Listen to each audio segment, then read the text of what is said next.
Number 1. Leveson family wants meeting with FBI Chief James Comey. From CNN. The family of long-missing former FBI agent Robert Leveson has renewed its request for the meeting with the Bureau's new director following reports Leveson had been working for the CIA when he vanished. The family's lawyer said Monday.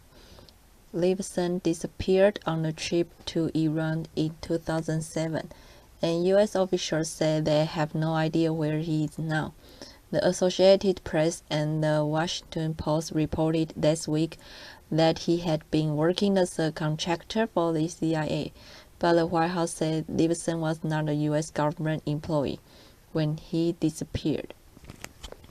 Family attorney David McGee said Leveson's relatives were supposed to meet with FBI Director James Comey about the case long before it became public known that Leveson was working for the CIA.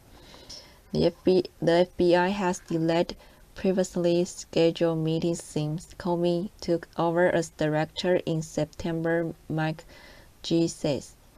A U.S. law enforcement official said the FBI is working to set up the meeting with Comey, who has been traveling extensively, and the Bureau hopes to arrange their meeting soon.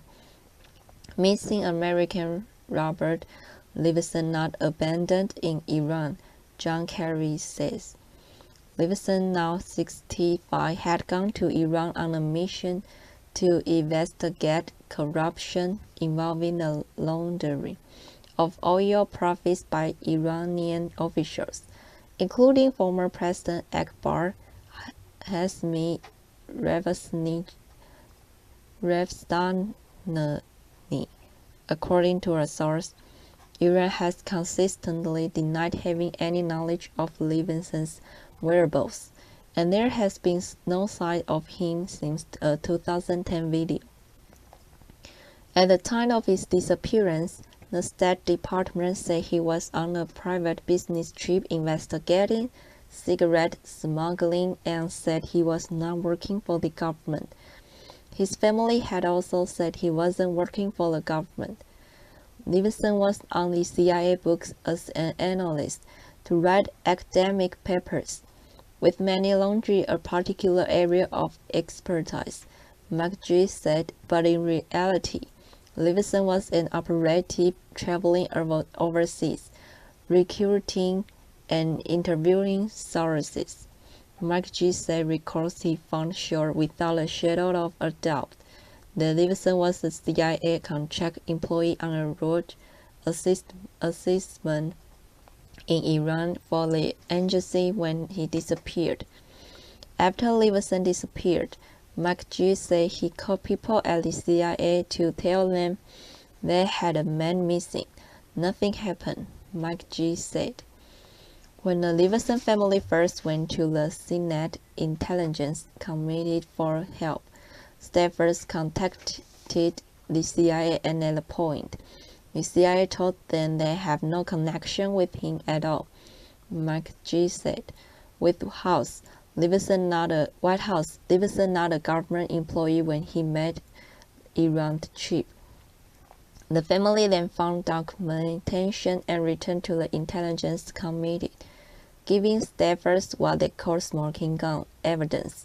The documents included Leveson's contract and expense reports that detailed his previous assignments, including a detailed 2006 report of his work on a separate mission regarding Iran's nuclear program.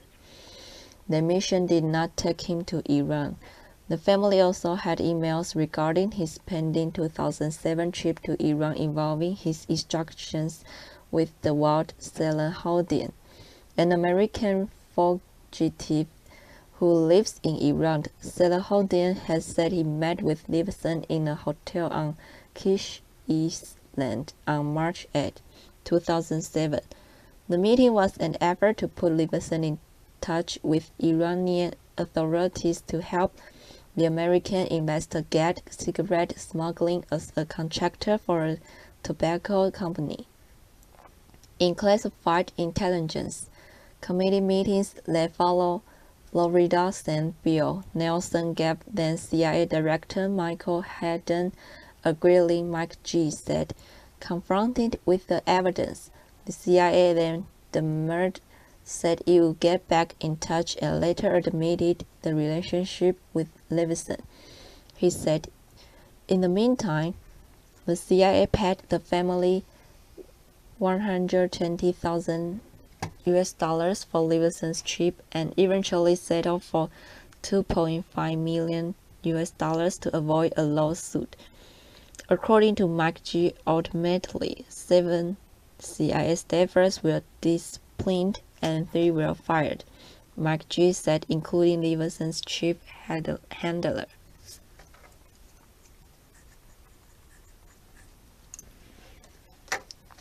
Number 2. African ironic as Mandela departs, atrocity emerges anew. Washington from CNN. Another African milestone, another African tragedy. In 1994, a stunning array of world leaders gathered in South Africa to celebrate Nelson Mandela's inauguration, while genocidal massacres spread in Rwanda. Now the world focused on South Africa again, this time for Mandela's funeral, as warnings of potential genocide emanated from Central African Republic. The ironic juxtaposition of the greatest example of African reconciliation with horrific carnage elsewhere on the continent raises the question of what has changed in the 19 years since Rwanda to prevent the kind of tragic exterminations the world repeatedly vows to stop from happening again. If the situation in Central African Republic is the guide, the answer is some change has occurred, but probably not enough. Conflict in Central African Republic.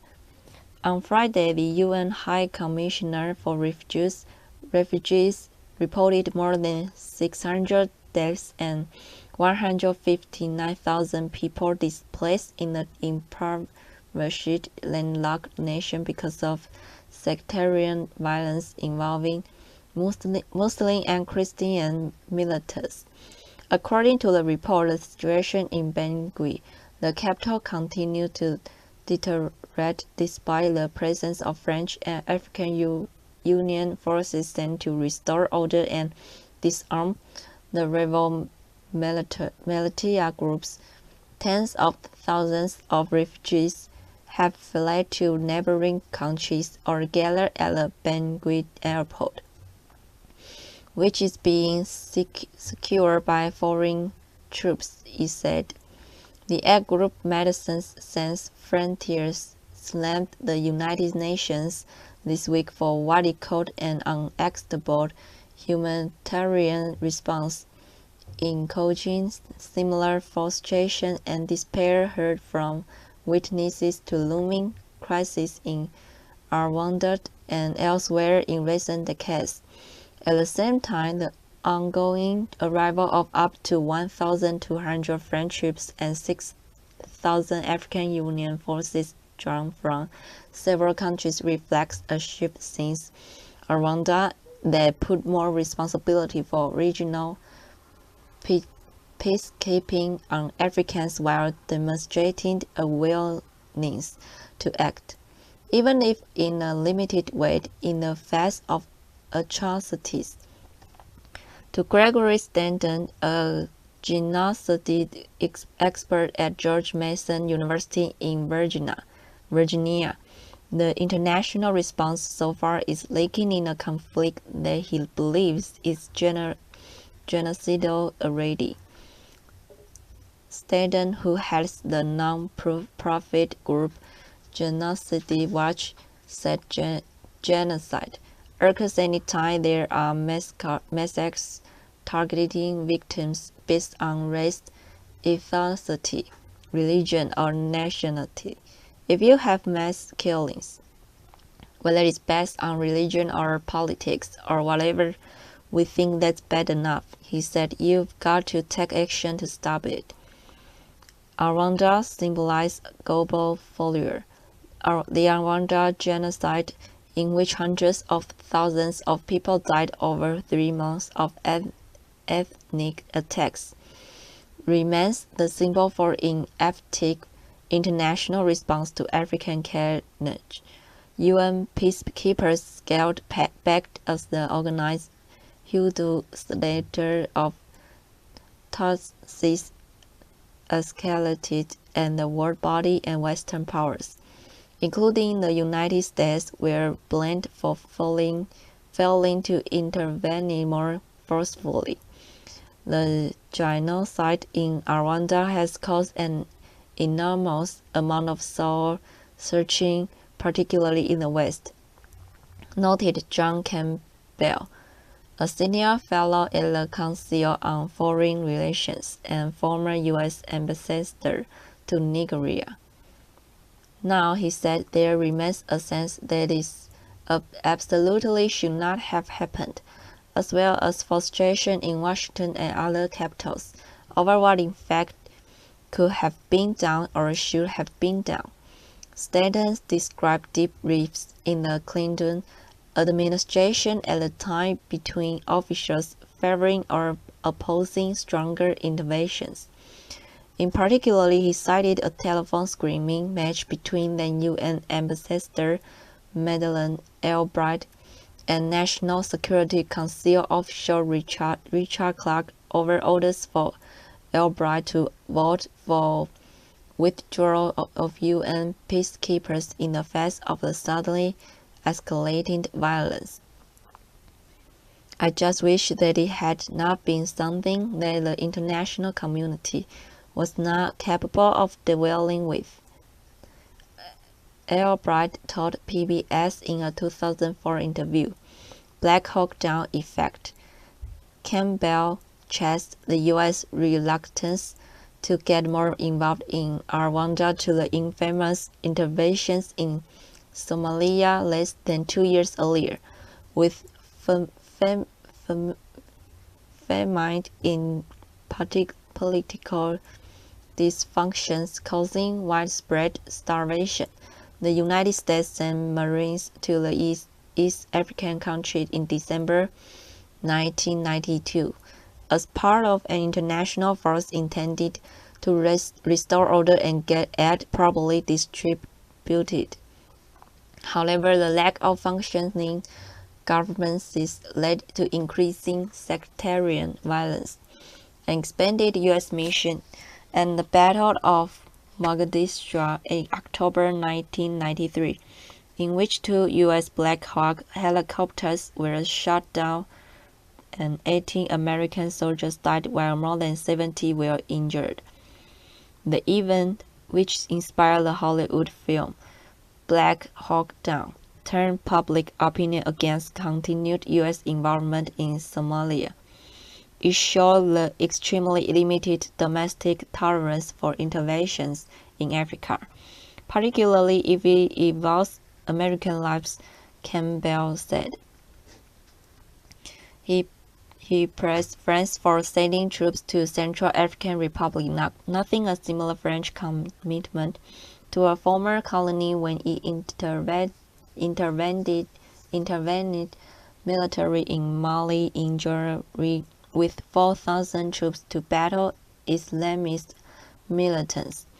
The French seem to have much greater tolerance for casualties, but also much greater support for French intervention. In countries it once colonized, Campbell said, a caretaker role for these former colonies provides France with a sense of national prestige for this sphere of influence, as well as support as part of a Francophone bloc in international bodies such as the United Nations and World Trade Organization, he said. Expert proper intervention saves lives.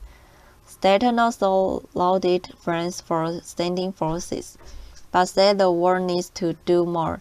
He called for a much stronger military intervention, calling it the only way to effectively prevent what he labeled serial killers going around and killing civilians. If you can send in a force that's so awesome that it will scare these militaries into actually stopping and dropping their arms, you'll actually save lives, he said, assuring that the effectiveness of intervention was far superior to dwelling with the aftermath. For maybe $200 million, we could have stopped the Rwanda genocide instead of spending billions on relief aid. Stanton said aiding is always less expensive to stop a genocide than to clean up afterwards. In the 2004 PBS interview, Albright agreed with Stanton but said the realities of UN and US publics at the time made such an intervention impossible. In retrospect, the thing that might have made sense is far for massive humanitarian intervention led by a major country, if not the US, then somebody else, she said, but that was not even vaguely in the cards at the time. Samantha Power, the current U.S. ambassador to the United Nations, won a Pulitzer Prize for her 2002 book, A Problem from Hell, America and the Age of Genocide, that posed the question of why the United States would stand so idly by when mass atrocities occur. In a 2003 speech, Power described how the visceral reaction to genocide was to look away instead of getting involved. It's almost as though the worse the crime, the more likely we are to say, who can begin to go there? Who can begin to think about making a difference when you have 8,000 people being murdered, a dead and bodies piling up around the U.S. Embassy and other outposts, she said. Religious violence in CAR plagues most abandoned place on earth. UN Convention on Genocide. For years, Power noted Congress avoided ratifying the 1948 UN Convention for the Prevention and Punishment of the Crime of Genocide, initially because senators from southern states feared Jim Crow. Discriminatory laws could be cited as violations. Even when the United States joined the convention in 1988, the pact had very little bearing on the U.S. response to subsequent genocides, Power said. In particular, she said, U.S. leaders refused to use the G word to describe conflicts because the feeling was in the United States government that it would oblige the United States to do things that it was otherwise ill-inclined to do. After Rwanda, the United Nations and U.S. police sought a more collaborative relationship with African nations on regional peacekeeping, partly to enable faster reaction and partly to avoid getting the full blame for failures as occurred with Rwanda. There has been a confluence between the Western and African approaches, which is African solutions to African problems, but with significant Western support but not boots on the ground.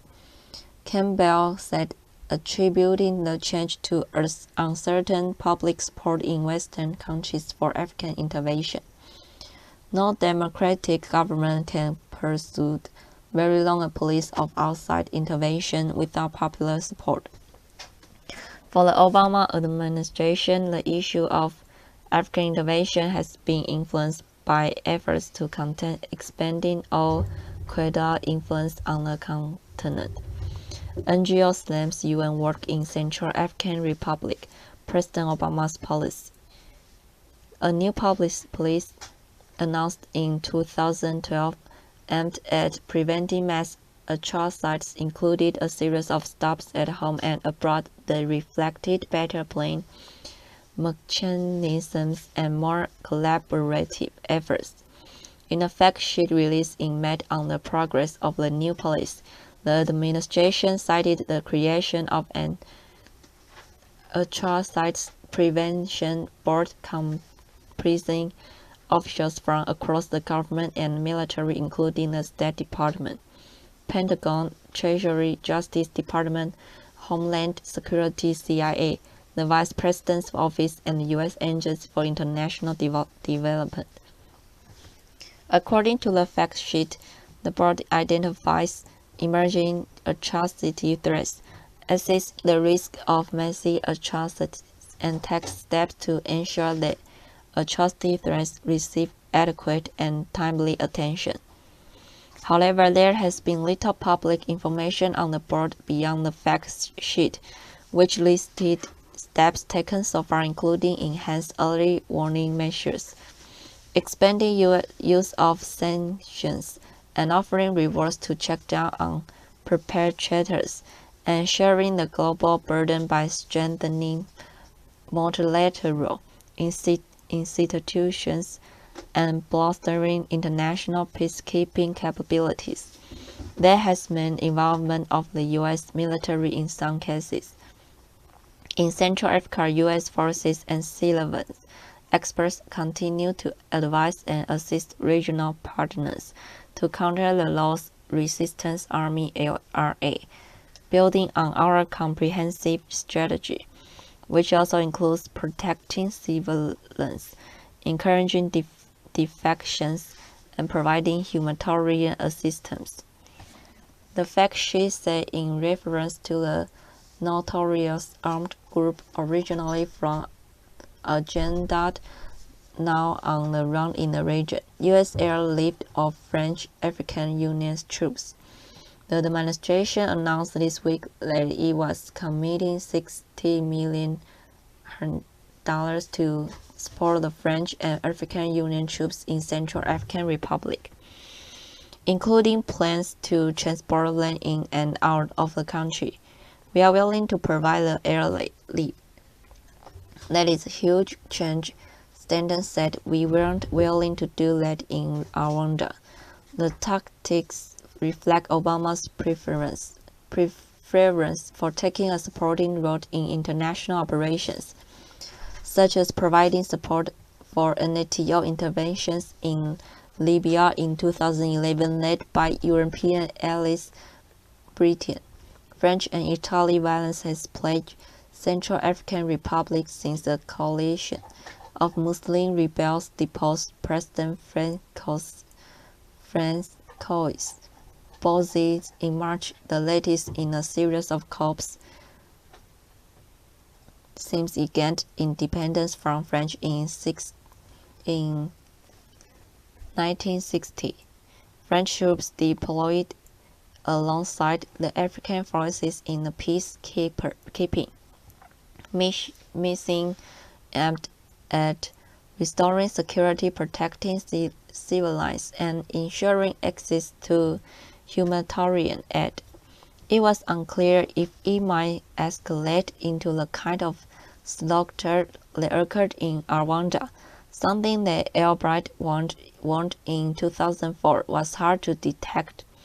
The truth is that unfortunately, every genocide ends up being slightly different, and they look more evident in retrospect than they do at the time, she told PBS. One would hope that the lessons of Rwanda would be that you have to respond instantly, but you can't be sure.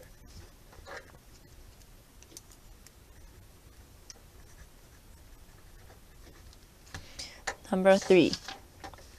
3 men convicted in gang rape of American tourists in India, from CNN. 3 men were convicted Tuesday in the gang rape of an American tourist in India. The 3 all Nepali men in their 20s were convicted of sexual assault. Police said they are sentenced to 20 years in prison. The incident took place in June in the Indian mountain state of Himachal Pradesh. The men were accused of raping and robbing the American woman, who had sought a lift from them in their small truck.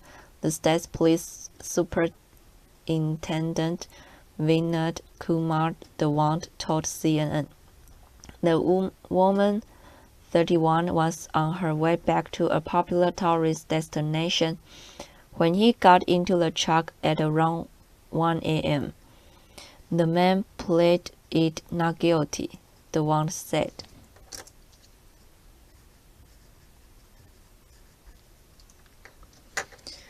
Number 4. Northern Ireland leaders condemn Belfast bomb blasts Belfast from CNN. Northern Ireland's leaders condemned Saturday the detonation of a small bomb in central Belfast that police say could have killed or injured people. The device, left in a hold-out bag, exploded at about 7 p.m. local time Friday in Belfast's busy Cathedral Quarter near St. Anne's Cathedral. Police said no one was hurt. First Minister Peter Robson described the attack as despicable, while Deputy First Minister Martin McGuinness said it showed a complete disregard for life. IRA dissidents are widely suspected for being behind the attack. A warning was telephoned through to the Belfast newspaper, but the wrong location was given for the device, police said. It was left on the sidewalk by a busy restaurant, and the explosion occurred as police were still cleaning buildings in the area, which included a hotel, a bar, and an arts center. Chief Superintendent Alan McCrum said anyone nearby when the device went off could have been killed or maimed. This was an attack on the people of Belfast going about their normal lives on a busy night for socializing in the city. He said those who carry out this attack have nothing to offer except disruption and destruction. Macron appealed for the public to be vigilant in the run-up to Christmas against the threat of further attacks. More than 1,000 people were affected by the bomb threat and subsequent evacuation efforts, police said. Police are also investigating reports of fire damage to an office of the Alliance Party. The party last year backed a controversial decision by the Belfast City Council to stop flying the Union flag every day, injuring loyalists. Mindless minority. In their statement condemning Friday's explosion, Robson and McGuinness urged anyone with information to contact the police. Once again, we are witnessing the work of a mindless minority who are intent on taking the heart out of the city and wreaking havoc on the lives and businesses of the people of Belfast and Northern Ireland, said Robson. Their cause will not be progressed in any way by acts such as this. Northern Ireland's Justice Minister David Ford also condemned those behind the explosion. Yet again, we see a reckless attempt to kill and injure innocent people in Belfast, he said. The people carrying out these attacks have set out no reason and explain no cause for their acts of senseless violence. Their only aim seems to be injure and disrupt. Gary Kelly, a Sinn Féin member of the Northern Ireland Assembly, also condemned what he called an indiscriminate attack on the people of Belfast. Those that voice support for these groups, whose only allegiance is to violence, need to come forward and explain to the people what they aim to achieve by this reckless action, he said. They are visionless and opponents of change who will not stop the people of Belfast and beyond from moving forward to a more equal and peaceful society. I have finished my recording. Bye bye.